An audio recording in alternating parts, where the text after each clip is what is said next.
Okay, so to do an exploded view, I'd always suggest you go and make sure your view is in isometric.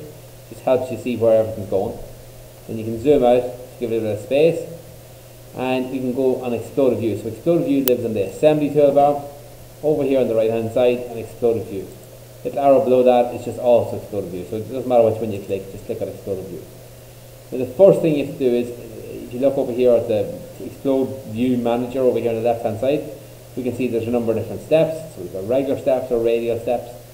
Generally at the moment we're just going to stick with a regular step. Each of the steps is named here. We can change the name of the steps. And then this down here is looking at the step component. So the first component here would be the thumb screw. And when we click on the thumb screw, you'll see the thumb screw turns blue. And then there's a triad. So there's different planes of reference there. So we can have it going in the X, Y, or Z direction. I want to have it in the Z direction. Okay? And I'm going to basically have it as being 30. But that would mean that it's going to be 30 in which direction? Well, the only way we can really see it is to look at it. Okay? So the arrow is pointing this way, and it should be there. Okay, so let's see if that actually happens. I'm going to click on add step. It does. It's moved it in that direction. Okay, so I'm happy enough with that. The next step then is to click on the next piece. So click on this piece.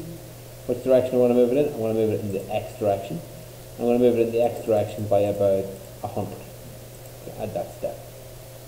And the next step is to pick the next piece. I'm going to pick this piece at the back. I want to move it in the Z direction. But you see the Z direction moves this way. I want to move it the other way. So I need to go up here and I need to flip this direction here. So it was at 100, I'm not going to go 100, I'm going to maybe make it around 70. I'm going to click on this reverse direction and add step. Let's move down there.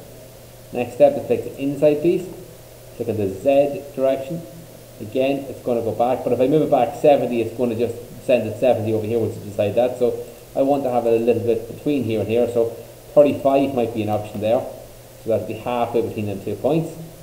Okay, and then we'll go on add direction. I'm not sure if I actually flip the direction. Okay, add step. There we go.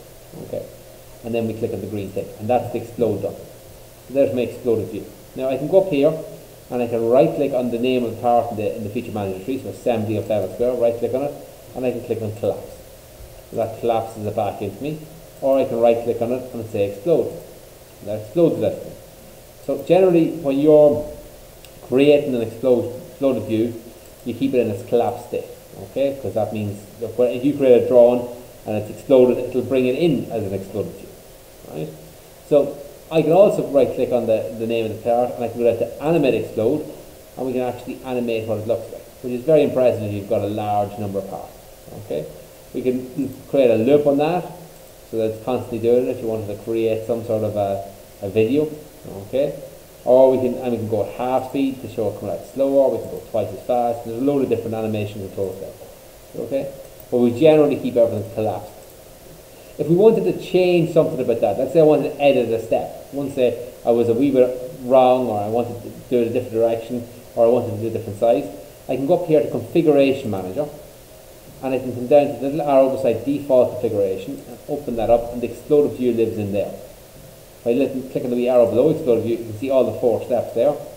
So I can right click and say exploded step 1, right click, and then go down to edit explode step. And I can go in and change that. Instead of being 50, I can change it to being 60 or 40. Maybe tighten up a little bit and click on the green tick.